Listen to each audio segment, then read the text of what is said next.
ইতিহাসের পাতায় আরও একবার প্রত্যেককে স্বাগত জানাই। বিপিএসসি টিআরই 4-এর জন্য যারা প্রস্তুতি নিচ্ছিলেন তাদের জন্য অত্যন্ত একটা সুখবর আসতে পারে কেন বলছি, ব্যাখ্যায় আসছি। তবে হ্যাঁ, এই যে দুটো পরীক্ষা ইন্ট্রোডিউস করা হয়েছিল বিপিএসসির তরফ থেকে, সেইটা সম্ভবত উইথড্র করা হচ্ছে, একটাই পরীক্ষা নেওয়া হচ্ছে এবং সেই পরীক্ষাটা কিন্তু পুরনো প্যাটার্নে পুরনো সিলেবাসে, কোনো রকম সিলেবাসের পরিবর্তন হচ্ছে না। পিলি পরীক্ষায় যেরকম বিহারের অনেক কিছু ঢুকিয়ে দেওয়া হয়েছিল এবং সেগুলো মানে স্ট্যাটিক জিকে বা ওই ধরনের টিচিং রিলেটেড কিছু ছিল না, তো এই নিয়ে যে বিহারে আন্দোলন হচ্ছিল এবং আন্দোলনের ফলেই কিন্তু এটা আরও একটা বিষয় আপনি পয়েন্ট আউট মানে করতে পারেন, সেটা হচ্ছে যে এই গত পরশু দিন বিপিএসসির যে প্রেস কনফারেন্স, সেইখানে যে কথাটা বলে ফেলেছিল যে কুত্তে ভোকে হাজার হাতি চালে বাজার, তো বা কুত্তা ভুক্তা রায়েগা হাতি চালতা রায়েগা, এই যে প্রবাদটা, সেইটা নিয়ে আমিও দেখবেন সমালোচনা করেছিলাম এবং বিহারে কিন্তু প্রচুর সমালোচনা হয়েছে এই মানে বক্তব্যটা নিয়ে, যে তাহলে ক্যান্ডিডেটদেরকে কুত্তার সঙ্গে তুলনা করা হচ্ছে। তো সেইটার ফ্ল্যাশব্যাক এবং তারপরে তার পরিপ্রেক্ষিতে এই ছাত্র আন্দোলন চলছিলই, তাদের সঙ্গে আলোচনায় বসে আজকে কিন্তু এই আউটকামটা আসছে এবং কি বলছে সেটা আমি পুরোটা শোনাচ্ছি। ছাত্রনেতা দিলীপ কুমার এবং আরও যারা ছিলেন তারা কিন্তু আধিকারিকদের সঙ্গে বৈঠকে বসেছিলেন, সেইখানে আলোচনা হয়েছে। ইনিশিয়ালি মেনে নেওয়া হয়েছে যে বিপিএসসি টিআরই 4-এর পরীক্ষা পুরনো প্যাটার্নে এবং পুরনো সিলেবাসেই নেওয়া হবে, পিলি পরীক্ষা নেওয়া হবে না। নেগেটিভ মার্কিং মানে সরানো হবে কি না এইটা কনফার্ম করা হয়নি, তবে হ্যাঁ, বিপিএসসি টিআরই 4-এর পিলিটা উঠে যাচ্ছে, মেন্সটাই হচ্ছে এবং সেই মেন্সটাও কিন্তু পুরনো প্যাটার্নে পুরনো সিলেবাসে হচ্ছে, এইরকমটাই জানিয়েছেন দিলীপ কুমার, যিনি ছাত্রনেতা। তো তার বক্তব্য শুনুন, তাহলে পুরো বিষয়টা পরিষ্কার হবে। তবে এটা খুবই ভালো কথা যে এই আলোচনাটা কিন্তু আপাতত যে আধিকারিকদের সঙ্গে হয়েছে, এরপরে কিন্তু মানে ছাত্রনেতার সঙ্গে আধিকারিকরা তাদের নিয়ে যাচ্ছেন হচ্ছে শিক্ষা সচিবের কাছে। শিক্ষা সচিব মানে বুঝতেই পারছেন, শিক্ষামন্ত্রীর পরেই যিনি মানে ব্যুরোক্রেসির শিক্ষা দপ্তরের সর্বোচ্চ অধিকর্তা। তো হয় তার সঙ্গে আলোচনা হবেন অথবা সিএমএইচ মানে চিফ মিনিস্টারের যে সেক্রেটারি, তাদের সঙ্গে আলোচনা হবেন এবং তারপরেই কিন্তু এটা অফিসিয়ালি অ্যানাউন্স হবে। আবারও বলছি, অফিসিয়ালি অ্যানাউন্স হয়নি। অফিসিয়ালি অ্যানাউন্স হলে আমি অবশ্যই গ্রুপে জানিয়ে দেবো। আমাদের গ্রুপের সঙ্গে যুক্ত হতে চাইলে কমেন্ট সেকশনে লিঙ্ক দেওয়া থাকলে সেখানে যুক্ত হয়ে থাকতে পারেন। যখনই অফিসিয়ালি মানে এটা অ্যানাউন্স হবে তখন তো অবশ্যই আমি জানিয়ে দেবো, কিন্তু এখন আপাতত ছাত্রনেতা দিলীপ কুমারের মুখ থেকেই আমরা কিন্তু এটা জানতে পারছি।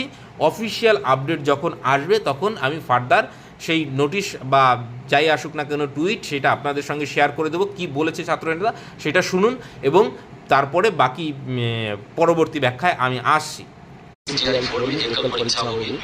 इस पर सहमति बन गई है, उसकी घोषणा शाम तक सरकार या यूपीएससी के द्वारा जो भी हो किया जाएगा, उस पर सहमति बनी है।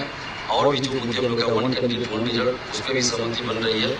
बीएसएससी से संविदा वोटेड हटे, नेगेटिव मार्किंग हटाने पर भी विचार किया जा रहा है और संविदा वोटेड बीएसएससी से अन्य सभी बहाली से हटे, उसके लिए भी रास्ता निकाला जा रहा है।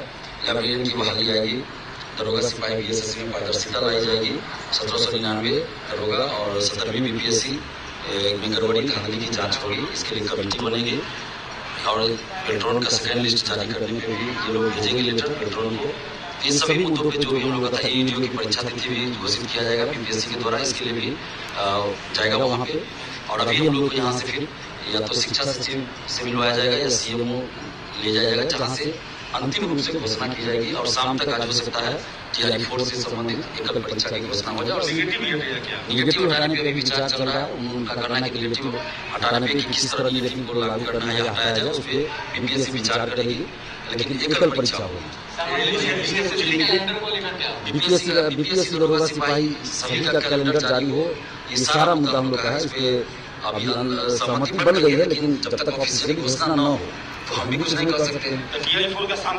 हाँ, आज शाम तक हो जाना चाहिए, मैं फिर कहूँ हो जाना चाहिए। जो सहमति बनी उसके अनुसार क्या सीडीपी लागू नहीं है, वो तो लागू था ही नहीं, वो तो लागू था ही नहीं, वो तो बस ऐसे प्रस्ताव आया था, लागू नहीं है। एकल परीक्षा हुई, जो पुराना सिलेबस है उसके अनुसार एकल परीक्षा हुई। 1799 दरोगा और 17वीं बीपीएससी की जांच होगी, जांच कमेटी बनेगी। यहाँ से या तो शिक्षा सचिव या फिर सीएमओ ले जाया जाएगा, तो हम दोनों से चलाना होगा।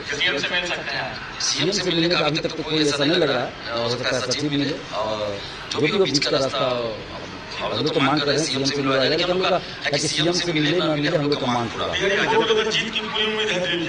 देखिए, जब तक घोषणा नहीं हो हम कुछ बोलना नहीं चाहते हैं, लेकिन एकल परीक्षा पर सहमति हो गई है। घोषणा जब तक नहीं हो तो फिर हम पूर्ण होते हैं। हाँ, उस पर बात हुई है, संविदा वोटेज हटाया जाए और उसके लिए बीच का रास्ता निकाला जाएगा। जो संविदा पे पहले से बहाल है उनके लिए भी कुछ रास्ता निकाला जाएगा, लेकिन संविदा वोटेज न दिया जाए इस पर सहमति होगी। अब तो अभी जैसे जिन लोगों से मिलाया जाएगा उनसे वार्ता होती है, अंतिम रूप से और मतलब घोषणा हो जाए उसके बाद हम लोग धरना समाप्त करेंगे। उसके पहले नहीं करेंगे। छात्रों से बात होगी, छात्रों से बात होगी, डीएम साहब से एसएसपी साहब सब चीज़ की बात हुई है। अभी हम लोग তাহলে আপনারা শুনতেই পেলেন, ছাত্রনেতা দিলীপ কুমার কিন্তু আধিকারিকদের সঙ্গে বৈঠক করে বাইরে এসে এই সাংবাদিকদের জানালেন অনেকগুলো বিষয় নিয়ে বিপিএসসির আলোচনা হয়েছে, কিন্তু আমাদের মূল ফোকাস হচ্ছে বিপিএসসি টিআরই 4 এবং লাইব্রেরিয়ানও কিন্তু আসতে চলেছে, সেইটাও তিনি জানালেন। এবং আরও অনেকগুলো পরীক্ষা সম্বন্ধে আলোচনা হয়েছে। নেগেটিভ মার্কিং আপাতত উঠছে না, সেইটা বিবেচনার মধ্যে রয়েছে, কিন্তু বিপিএসসি টিআরই 4 একটাই এক্সাম হচ্ছে, এইডিওর এক্সামের যে ডেট সেটা কিন্তু আসতে চলেছে, সেটাও আপনারা শুনতে পেলেন। তো যেহেতু এই যে বিভিন্ন ছাত্র আন্দোলন, জেএনজি আন্দোলন এবং তার ফলে কিন্তু সরকার যথেষ্ট চাপে রয়েছে, সেইটাও কিন্তু একটা বড় বিষয়। এবং আমি বললাম যে এই গত পরশু দিনের ওই কথাটা কিন্তু প্রত্যেকেই পিক আপ করেছে এবং প্রত্যেকেই কিন্তু সমালোচনা করেছে।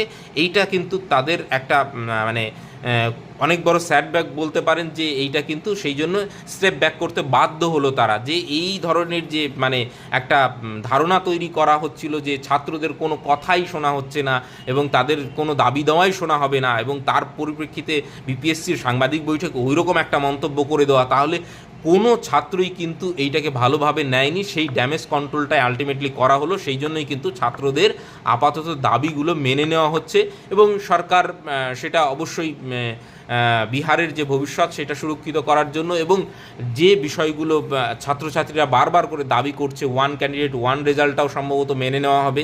সেটা যতক্ষণ না অফিসিয়াল হচ্ছে ততক্ষণ 100% বলা যাচ্ছে না, কিন্তু হ্যাঁ পজিটিভ দিকে আলোচনা এগোচ্ছে এবং পজিটিভ কিছু আমরা পাবো, এইটা মোটামুটি বোঝা যাচ্ছে।